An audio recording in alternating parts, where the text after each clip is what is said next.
자, 우리 지난주에 천상의 예배를 함께 다루었죠. 그 요한계시록은 소아시아 지역에 있는 7교회로 상징되는 교회에 보낸 편지이다. 그러니까 7교회라는 것은 특정해서 7개를 선정한 거예요. 그러니까 77이라는 것은 완전한 숫자이니까 이들 교회에 편지를 보냈다는 것은 그리스도께서 온 교회에, 또 성일교회에도 이런 편지를 보낸 것이다, 이렇게 이해하셔도 좋겠습니다. 핵심적인 메시지는 승리하라, 이런 말씀이었을 텐데, 자, 그렇다면 성도는 언제 승리합니까? 어떻게 승리합니까? 그것은 바로 이어지는 천상의 예배의 자리가 힌트가 되죠. 성도는 예배할 때 승리해요. 우리 예배는 신앙생활의 심장과도 같은 것입니다. 심장이 잘 뛰어야 사람이 건강하게 살아갈 수 있는 것처럼 성도는 예배 자리에서 예배를 통해 하나님의 은혜와 능력을 덧입게 될 때 이 세상에서 승리에 살아갈 수 있게 되는 것입니다. 자, 그러므로 지난 한 주간 동안 여러분은 어떻게 예배에 성공하셨습니까? 그래서 여러분의 여러분의 영혼과 여러분의 가정과 여러분의 일터에서 여러분은 주의 도우심으로 승리하셨습니까? 아멘. 앞에 보니까 풍선도 많고, 그렇죠? 뒤에 보니까 나는 하나님을 예배해요. 딱 요한계시록의 메시지와 정확하게 같은 메시지이죠. 성도의 신앙생활의 심장은 예배에 있다 할 것입니다. 예배의 승부를 걸어야 돼요. 그것이 저와 여러분이 이 세상을 승리하며 살아가는 비결이 될 것입니다. 자, 이렇게 하늘의 문이 열리고 천상의 예배를 보게 되었는데, 그때 보좌의 높은 곳에까지 들어 올려진 하나님의 보좌와 그 위에 앉으신 하나님을 사도 요한이 보았다. 그것으로 예배가 시작되었다. 지난주에 살펴보았고요. 오늘은 5장 1절 말씀 보시면 그 이후의 장면이 등장합니다. 여전히 천상의 예배 자리에 있었던 일인데요. 5장 1절 보시면 내가 보매 보좌에 앉으신 이, 성부 하나님이시죠. 보좌에 앉으신 이의 어디에요? 오른손에 두루마리가 있으니 안팎으로 섰고 7인으로 봉하였더라. 옛날 우리는 지금 이제 성경책 이런 걸 책으로 가지고 있는데, 고대 사회는 이런 책은 나중에 만들어진 것이고요. 예수님 당시만 해도 두루마리, 글을 양피지에다가 이렇게 글을 써가지고 보관하기 쉽도록 그걸 둘둘둘 말아가지고 보관해 두었다고요. 성경 읽으려면 어떻게 했습니까? 이사야서면 이사야서 그 두루마리를 꺼내다가 쫙 펴는 거예요. 그러니까 성경의 정통에 있는 사람들이 아니면 우리처럼 장절이 구분되어 있지도 않습니다. 그런데 그 두루마리를 쭉 펴가지고 자기가 원하는 성경 구절을 찾아낼 수 있다. 이건 성경에 정통한 거예요. 예수님께서 이사야서를 가지고 처음으로 설교하셨는데, 회당에서 설교하셨는데 두루마리를 가져다가 쫙 펴고 예수님께서 원하셨던 장면, 원하셨던 성경 말씀을 정확하게 찾아내시잖아요. 예수님께서는 성경에 정통하셨다, 이런 것도 알 수 있게 되는데, 하나님 오른손에 두루마리가 있어요. 안팎으로 하나님의 계시가 가득히 기록되어 있는데 그것이 7개의 봉인으로 단단하게 묶여 있습니다. 단단히 봉인되어 있었던 거예요. 열어보고 싶지만은 아무도 이 봉인을 깨뜨릴 사람이 없습니다. 깨뜨려야 열 수 있는데, 봉인 이렇게 두루마리를 둘둘둘 말아가지고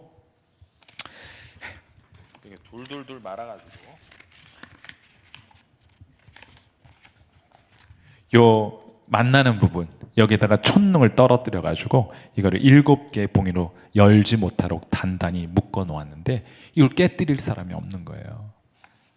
자, 이때 사도 요한이 이렇게 반응합니다.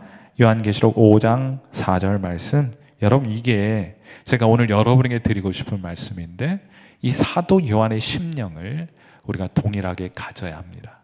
그것이 제가 여러분과 오늘 함께 나누고자 하는 말씀의 내용이고, 그래서 제가 제목도 성도가 통곡할 때, 언제 성도는 통곡해야 되느냐? 바로 이때 사도 요한처럼 통곡하는 겁니다.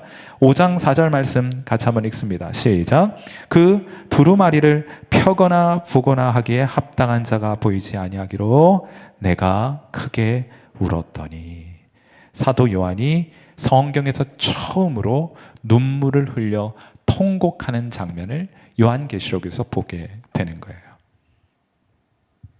사도 요한이 어떤 사람입니까? 예수 믿고 예수님 증언하다가 핍박과 죽을 위협 많이 당했던 사람 아닙니까? 제가 요한계시록에 쓰여진 배경에 대해서 말씀을 드리면서 이 사도 요한이 기름가마에 던져졌다가 겨우 기적적으로 살아나요. 그리고는 그것도 끝이 나지 않아서 반모 섬의 유배가 되어 언제 그 섬으로부터 석방되어 나아가게 될지 알지 못하는 그런 절망적인 상황 가운데 사도 요한이 있었습니다. 그런데 여러분, 그런 절망적인 상황 속에서도 흘리지 않던 눈물이에요. 사도 요한은 기름가마에 던져졌거나 혹은 반모섬에 유배되었거나 돌을 맞았거나 핍박과 박해를 받았을 때도 울지 않습니다. 눈물을 흘리지 않습니다. 통곡하지 않았단 말이에요. 그런데 오늘 본문에서 그가 흘리지 않던 눈물을 흘립니다. 크게 울었다. 우리 식으로 말하면 통곡하며 울었던 거예요. 어디에서요? 예배의 자리에서. 보통 우리가 이제 한국 사람들 하는 얘기가 남자가 3번 울 때가 있다. 남자는 함부로 눈물을 흘리지 않는다. 3번 크게 우는데 3번이 언제입니까? 첫째, 태어날 때 운다. 다 울잖아요. 태어날 때 안 울면 그거 이상한 겁니다. 네. 그 다음에 2번째는 언제 옵니까? 언제 울어요? 울은 기억이 오래됐나요? 부모님 돌아가셨을 때, 아버지나 어머니 돌아가셨을 때 남자는 웁니다. 이렇게 얘기를 해요. 그런데 3번째는 언제 우느냐에 대한 의견이 분분합니다. 어떤 이는 군대 갈 때 운다. 이렇게 얘기해요. 또 어떤 이는 첫사랑과 이별할 때 운다. 또 어떤 이는 딸을 시집 보낼 때 운다. 이렇게. 아직은 시집을 안 보내봐서 모르겠는데 그때 운다 그래요. 그리고 이해할 수 없는 것 중에 하나는 많은 남자들이 결혼식 할 때 운다. 이렇게 답변을 했어요. 좋은 시절 다 갔다는 뜻입니까? 세상 사람들이 그렇단 말이에요. 여러분은 언제 우십니까? 태어날 땐 한번 우셨겠고 부모님 돌아가셨을 때 마땅히 울어야 되겠고요. 그리고 3번째, 여러분이 통곡하고 눈물을 흘릴 때는 언제이어야 합니까? 오늘 본문을 통해 성도가 흘려야 할 3번째 눈물은 이것이에요. 성도는 아무리 어려운 상황에 놓여도 포기하거나 절망하지 않습니다. 그 때문에 통곡하지는 않아요. 하나님의 말씀이 양식이 되고 하나님의 말씀이 소망이 되고 하나님의 말씀을 통해 지혜와 능력을 얻어 살아나갈 수 있기 때문에 성도는 그런 어려움 당했다고 해서 울거나 통곡하지는 않습니다. 그런데 정작 이렇게 고난의 때, 역경의 때 양식이 되고 소망이 되고 능력이 되는 하나님의 말씀이 열리지 않고 하나님의 말씀이 들리지 않고 하나님의 말씀이 깨달아지지 않는다면 예배의 자리에서도 하나님 말씀 들리지 않고 하나님 말씀 깨달아지지 않는다면 그때 성도는 울어야 합니다. 아니, 통곡해야 하는 거예요. 사도 요한은 그 통곡의 눈물을 이 장면에서 흘리고 있지 않습니까? 여러분에게도 이런 눈물이 있으십니까?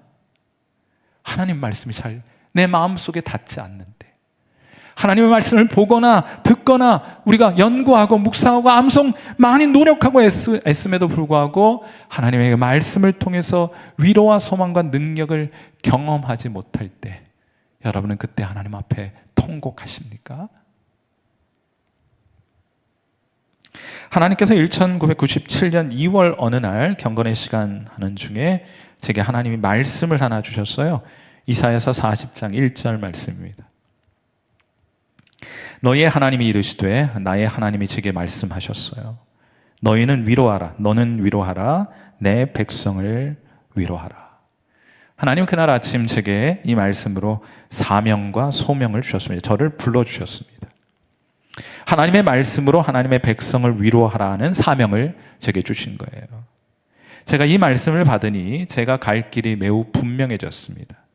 말씀으로 하나님의 백성을 위로하는 삶을 살자니 당연히 말씀을 배워야겠죠. 그래서 대학교 졸업하고 공부하러 신학교에 들어갔습니다. 저는 전도사 되고 목사 되기 위해서 신학교 간 것이 아니고 하나님 말씀 배우기 위해서 갔어요. 제 사명을 위한 준비를 위해 신학교에 갔습니다. 신학교 3년 졸업할 쯤 되니까 제가 알게 된 것이 딱 하나 있습니다. 매우 명확하게 신학교 3년 졸업하면 알게 되는 것이 있어요. 그게 뭔가 하면 내가 성경에 대해 아는 것이 정말 없구나. 요 하나 깨닫고 나오는 거예요. 3년 동안. 그래서 좀 더 공부할 생각으로 미국 유학 갔습니다. 저는 그것 때문에 뭐 해가지고 어디 교수 되고 누구 대접받기 위해서 유학한 거 아니고, 내가 말씀을 모르는데 어떡합니까? 가서 말씀 배우기 위해서 집이고 뭐고 다 팔아가지고 미국 갔어요. 지금 돌아보면 가장 힘들고 어려웠던 시절입니다. 경제적으로는요, 미국 사회의 가장 밑바닥 생활을 했습니다. 새벽엔 신문 돌리고요, 낮에는 학교에서 일하고 저녁에는 막노동도 해봤습니다. 그렇게 하면서 공부했어요. 병원에 갈 돈이 없어가지고 아침 일찍부터 꼭두 새벽부터 일어나서 무료 보건소에 가서 줄 서 있었습니다. 빵집에서 나눠주는 며칠 된 빵 구에다가 그렇게 먹기도 했습니다. 남이 쓰던 가구며 또 그릇이며 옷 구에다 입고 쓰고 그랬습니다. 그런데 여러분, 제가 드리고자 하는 말씀은 그런 일 하는 것이 하나도 구차하지 않았어요. 나 그거 하나도 부끄럽지 않았습니다. 제 사명은 편안하고 부유하게 사는 것이 아니라 제 사명은 하나님의 말씀으로 하나님의 백성을 위로하는 것이었기 때문에 그것 위에 준비하는 것이면 충분했다는 말이에요. 여러분, 전 목회자입니다. 여러분, 목회자는 가난이 좋겠습니까? 목회자도 가난은 싫어요. 싫은 것은 싫은 겁니다. 예수님 믿으면 좋은 게 싫어지고 싫은 게 좋아지는 것이 아니고 좋은 게 좋아지고 싫은 게 싫어지는 거예요. 마찬가지입니다. 목회자도 가난은 싫어요. 저한테 가난을 강요하지 마세요. 제가 선택은 하겠습니다만 여러분이 제게 가난을 강요하지 마세요. 가난 싫어요. 누구라고 좋겠습니까? 입어보니까 좋은 옷이 좋더라고요. 먹어보니까 좋은 음식이 좋아요. 누워보니 좋은 침대가 좋습니다. 예수 믿는 것도 좋은데 억지로 싫다고 그러는 것 아닙니다. 좋은 것은 좋은 것이고 싫은 것은 싫은 거예요. 그런데 저는 가난이 싫지만은 제가 일부러 선택하지는 않겠습니다만 가난이 두렵지는 않습니다.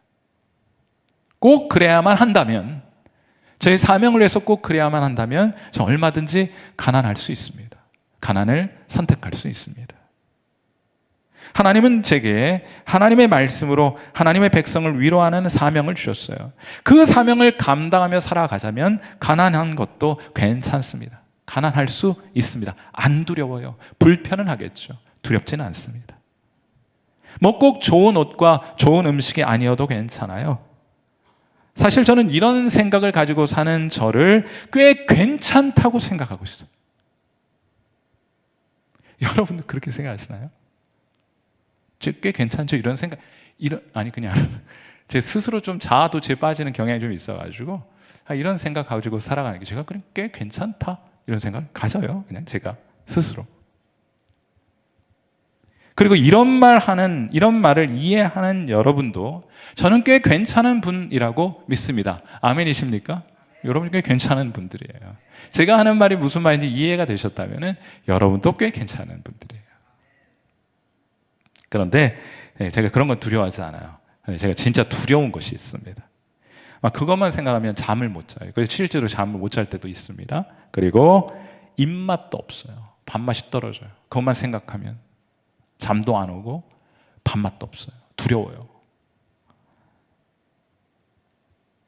그게 뭔가 하면은요, 제가 진짜 두려워하는 게 뭔가 하면은 정작 하나님의 백성을 말씀으로 위로해야 할 제가 말씀의 샘이 말라버리게 되면 어떡할까? 제가 부지런히 말씀을 길러가지고 하나님의 백성들에게 나누고 그것을 먹이고 마시우게 해야 될 텐데 제가 물을 기르러 갔는데 제 개인적인 말씀의 샘에 물이 고갈되거나 물이 말라버리면 어떡할 것입니까? 저는 그건 생각만 해도 두려워요. 지난 15년간 목회하면서 정말 설교를 많이 했습니다. 셀 수도 없어요. 셀 수도 없을 정도로 설교를 많이 했습니다. 제가요, 이 교회 오기 전에 1년에 논문 2편 쓰면 됩니다. 학교에서 논문 2편 쓰면 그걸로 충분해요. 6개월에 1편씩 쓰면 되는 겁니다. 성경 연구에서 논문 쓰면 돼요. 그러던 사람이 일주일에도 새벽 예배, 수요 예배, 금요 기도회, 주일 예배, 주일 설교 준비해야 합니다. 지금 돌아보면 이 일은 제가 지금까지 그런 일들을 해왔는데 제가 이제 돌아보면 그 과거를 좀 돌아보면 야, 이거는 참 기적과도 같은 일이다. 참 능력 밖의 일이다. 여러분 준비 안 하시니까 잘 모르겠지만은 저를 준비해야 되는 저희 입장에서는 이거 그야말로 제 능력 밖의 일이에요. 그래서 사실은 이게 너무 두려워가지고 새벽마다 제가 목회 초창기에 하나님께 기도했어요. 진짜로 무릎 꿇고 하나님께 기도했어요. 하나님, 제가 말씀의 샘에서 물을 길러 우리 교인들 잘 마시게 할 수 있도록 제가 퍼올릴 말씀의 샘이 제발 마르지 않게 해 주옵소서 하고 하나님께 정말 간절히 기도해 왔습니다. 그것이 막히면 정말 이제 살 수 없을 것 같아요. 그건 여러분도 마찬가지 아닙니까? 여러분도 말씀 읽고 말씀 듣고 말씀 묵상하면서 은혜를 맛보아야 사는 사람들이 아닙니까? 돈 있으면 좋죠. 없어도 크게 우리 살아가는데 크게 지장은 없지 않습니까? 그런데 말씀이 들리지 않으면 어떻게 해요? 여러분이 예배의 자리에서 말씀으로 하나님의 은혜를 경험하지 못하면 어떻게 해요? 말씀을 통해 임하시는 하나님의 임재를 맛보지 않으면 여러분 무슨 낙수로 살아갈 수 있습니까? 무슨 소망을 가지고 이 세상을 살아갈 수 있다는 말이에요. 그러므로 우리 두려운 마음으로 기도해야 하지 않겠습니까? 하나님, 말씀의 샘이 마르지 않게 하옵소서. 만일 그것이 고갈되고 말라가고 있다면 우리는 오늘 본문에 등장한 사도 요한처럼 통곡해야 하지 않습니까? 두루마리가 있는데, 하나님의 말씀이 있는데 이게 펼쳐 읽을 수 없고 깨달을 수 없어 안타까워하는 마음으로 사도 요한처럼 통곡해야 하지 않느냐 하는 말이에요. 사랑하는 성도 여러분, 우리 이제 잠시 음악을 들으면서 기도할 텐데, 여러분에게도 말씀의 샘이 있어요. 하나님께서 예수님 믿을 때 여러분 마음속에 이 은혜의 샘, 말씀의 샘, 성경에서는 그것을 구원의 기쁨의 물을 기르는 구원의 샘이라는 표현도 있지 않습니까? 여러분 하나씩 허락해 주신 거예요. 그런데 그 우물이 사탄이 돌멩이를 집어넣어서 막혀 있을지도 모르겠고, 어쩌면 이제 더 이상 물이 솟아나지 않아서 바닥이 드러나 있는지도 모릅니다. 바로 그때가 여러분이 하나님 앞에 통곡해야 될 때, 눈물로 하나님 앞에 기도해야 할 때인 줄 믿습니다. 그러므로 이 시간 하나님 앞에 기도할 때, 하나님, 우리 말씀의 샘과 그 말씀의 샘을 통해 길어내는 은혜의 샘물이 마르지 않도록 우리의 삶, 우리의 신앙을 축복해 주옵소서. 우리에게 말씀을 향한 열정과 갈증이 꺼지지 않도록 해 주옵소서. 말씀 때문에 흐르는 눈물이 마르지 않게 하옵소서. 그 외에 다른 것으로 만족하고 있다면 여러분 영 멀리 떠나 있는 것입니다. 다시금 돌아와 말씀의 은혜가 회복되는 삶을 위해서 여러분 기도하실 수 있기를 바라요. 이 시간 우리 자신의 영적인 삶을 좀 돌아보면서 하나님, 말씀의 샘물 마르지 않게 해 주옵소서. 다시금 그 말라있는 샘에서 기쁨의 샘물이 솟아나게 하옵소서. 우리 이 시간 함께 하나님 앞에 여러분 자신을 위해서 기도하는 시간 같습니다. 기도하겠습니다.